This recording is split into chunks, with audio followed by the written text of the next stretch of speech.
शुक्रवार को पीएम मोदी ने दिल्ली के चुनाव में उतरे और शनिवार को ही बीजेपी की पहली लिस्ट जारी हो गई। 29 नामों का ऐलान हुआ है। नई दिल्ली सीट से अरविंद केजरीवाल के खिलाफ बीजेपी ने पूर्व सांसद प्रवेश वर्मा को चुनाव में उतारा है। हालांकि प्रवेश वर्मा का नाम पहले से ही तय माना जा रहा था, इसलिए नई दिल्ली की सीट पे उनका उतरना इतना हैरान करने वाला नहीं है।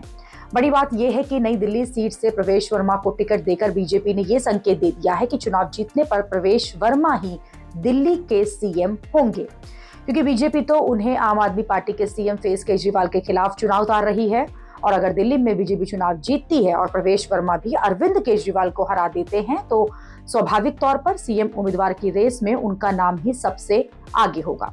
लेकिन ऐसा भी हो सकता है कि दिल्ली में बीजेपी चुनाव जीत जाए और प्रवेश वर्मा जो है नई दिल्ली सीट हार जाए, क्योंकि नई दिल्ली सीट जीतना उनके लिए बिल्कुल भी आसान नहीं है। पहली बात तो ये है कि नई दिल्ली सीट प्रवेश वर्मा का इलाका नहीं है, वो तो पश्चिम दिल्ली से सांसद रहे हैं।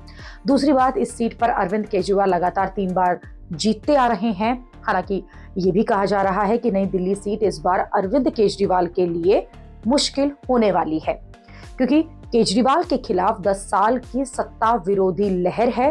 केजरीवाल के खिलाफ इस बार बीजेपी और कांग्रेस ने हैवीवेट उम्मीदवार भी उतारे हैं।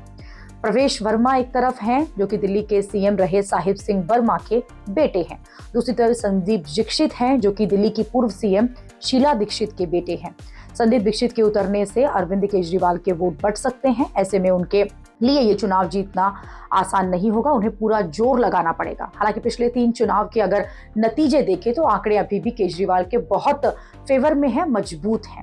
पिछले 3 चुनावों में अरविंद केजरीवाल को 50% से ज्यादा वोट मिले हैं और पिछले 2 चुनावों की अगर बात की जाए तो केजरीवाल को 60% से ज्यादा वोट मिले हैं। ऐसे में अगर इस सीट पर बीजेपी और कांग्रेस के वोट एक साथ भी जोड़ दें तो भी केजरीवाल दोनों पार्टियों पर भारी पड़ेंगे। अब देखना यह है कि नई दिल्ली सीट पर क्या रिजल्ट रहेगा। जहां तक प्रवेश वर्मा की बात है तो उनके बारे में ये भी कहा जा रहा है कि जिस तरह से लोकसभा चुनाव में टिकट कटने के बाद भी उन्होंने पार्टी के प्रति अपनी वफादारी दिखाई, उसका इनाम भी उन्हें मिला है।